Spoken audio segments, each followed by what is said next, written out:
अगर हम अपने अगले क्वेश्चन की तरफ बढ़ते हैं तो इस क्वेश्चन में कहा जा रहा है 53 नंबर क्वेश्चन में कि 4 particles of mass 1 kg, 2 kg, 3 kg and 4 kg are at vertices of a rectangle of side A and B।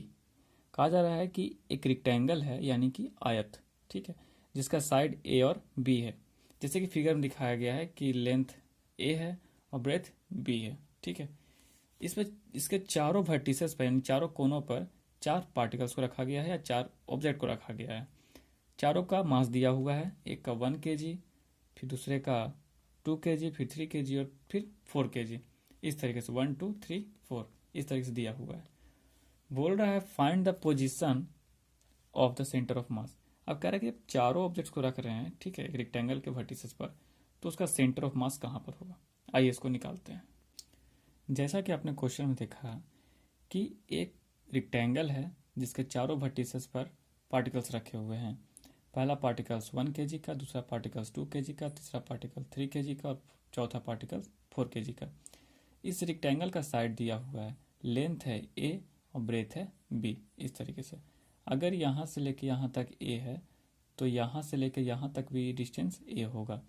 अगर यहाँ से लेकर डिस्टेंस यहाँ तक बी है तो यहाँ से लेकर यहाँ तक का डिस्टेंस भी बी होगा, ठीक है। अब इस क्वेश्चन को सॉल्व करने के लिए सबसे पहले क्या करना पड़ेगा कि हमको कोऑर्डिनेट लिखना पड़ेगा।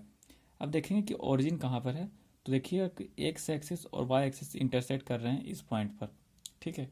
यानी कि ओरिजिन हमारा हो जाएगा ये, तो इसका कोऑर्डिनेट हो जाएगा 0 0, ठीक है। अब अगर देखते हैं यहाँ से हम चलते हैं 2 kg वाले बॉडी की तरफ शिफ्ट करते हैं, तो ये 2 kg वाला जो बॉडी है वो ओरिजिन से ए डिस्टेंस पर है, ठीक है। ए डिस्टेंस यहाँ से लेके यहाँ तक डिस्टेंस कितना है ए, यानी कि हमारा x1 का जो वैल्यू है वो हो गया ए। अब ये y एक्सिस में है ही नहीं, ये सिर्फ x एक्सिस पर है। तो अगर कोई ऑब्जेक्ट x एक्सिस पर रखा रहे तो उसका y का वैल्यू आता है 0, ठीक है। यानी कि x1 हो गया 0, y1 हो गया 0, ठीक है। x2 मिल गया a और y2 मिल गया 0, ठीक है। अब अगर चलते हैं हम 3 kg के ऑब्जेक्ट की तरफ, तो ये जो है ये जब यहाँ से यहाँ तक डिस्टेंस a है तो यहाँ से यहाँ तक डिस्टेंस भी a होगा, यानी कि यहाँ x का जो वैल्यू होगा वो भी a होगा। अगर y का वैल्यू देखते हैं तो जब यहाँ से यहाँ तक डिस्टेंस b है, कहने का मतलब y एक्सिस में इसका जो डिस्टेंस है वो b है, तो इसका y कोऑर्डिनेट हो जाएगा b, जो कि मिल गया हमको x3 और y3, ठीक है। अब अगर हम 4 kg के ऑब्जेक्ट को देखें तो ये सिर्फ y एक्सिस पर लाई कर रहा है, वो भी कितने पर, अगर यहाँ से यहाँ b तो यहाँ से यहाँ भी b, यानी कि इसका x एक्सिस हो जाएगा 0 और y एक्सिस हो जाएगा b। क्योंकि ये y एक्सिस पर है तो इसका x का वैल्यू हो जाएगा 0, ठीक है। ये हमें क्या मिल गया, x4 और y4 मिल गया, ठीक है। अब वही जो पुराना वाला फॉर्मूला लगा रहे थे वही फॉर्मूला लगाएंगे, यानी कि x centre of mass is equal to m1x1 plus m2x2 plus m3x3 plus m4x4 divide total mass यानी कि m1 plus m2 plus m3 plus, तो m1 का वैल्यू कितना है 1 kg इंटू x1 का वैल्यू 0 है, यहाँ देख लीजिए x1 m1 है 1 kg और x1 है 0, ठीक है। प्लस m2 हमारा है 2 kg इंटू x2 का वैल्यू दिया हुआ है a, ठीक है।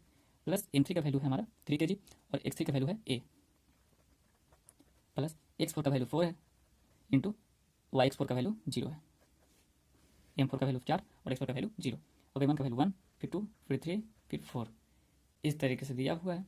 ये 0 हो जाएगा, ये 2a हो जाएगा, ये 3a हो जाएगा, ये 0 हो जाएगा, यानी 2a और 3a सिर्फ हमारे पास बचेगा। तो 2a और 3a वो ऐड कर देंगे, डिवाइड बाई, जब तीनों को ऐड करते हैं तो 4 3 7 7 2 9 9 और 1 10, यानी कि एक सेंटर ऑफ मास अगर हम लिखेंगे तो 2 और 3 हो जाएगा 5, 5 है डिवाइड बाई 10, अगर हम काटेंगे तो आ जाएगा 0.5a। ये हो गया हमारे सेंटर ऑफ मास का एक्स कोऑर्डिनेट। अगर हम उसी क्वेश्चन में वाई कोऑर्डिनेट उसका निकालें तो वाई सेंटर ऑफ मास हो जाएगा m1 y1 plus m2 y2 plus m3 y3 plus m4 y4 divide by total mass यानी m1 plus m2 plus m3 plus m4, इस तरीके से। तो m1 का वैल्यू 1 था, ठीक है, और y1 का वैल्यू है 0, ठीक है। पीछे वाले फिगर से ही डायरेक्ट उतार लिए यहाँ पर ताकि दिखा सके आपको। प्लस m2 का वैल्यू था 2 kg इंटू y2 का वैल्यू भी 0 है, प्लस m3 का वैल्यू था 3 kg इंटू y3 का वैल्यू दिया हुआ है b। प्लस M4 का वैल्यू था 4 kg इंटू Y4 का वैल्यू B। इस तरीके से सबको हम क्या कर देंगे, पुट कर देंगे।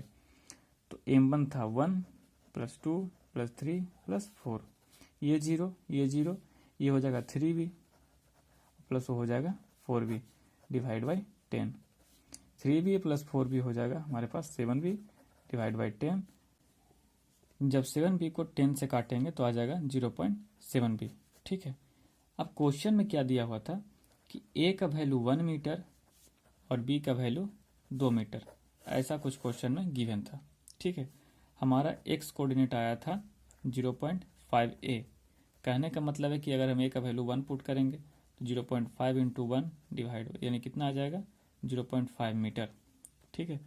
अगर हम y सेंटर ऑफ मास निकालते हैं तो y सेंटर ऑफ मास आया हमारे 0.7, तो 0.7B यानी कि 0.7 इंटू B का वैल्यू 2 मीटर यानी कि 1.4 मीटर। यानी कि सेंटर ऑफ मास हमारा क्या हो गया, x और y, तो 0.5 और 1.4, इस तरीके से हमारा सेंटर ऑफ मास आ गया।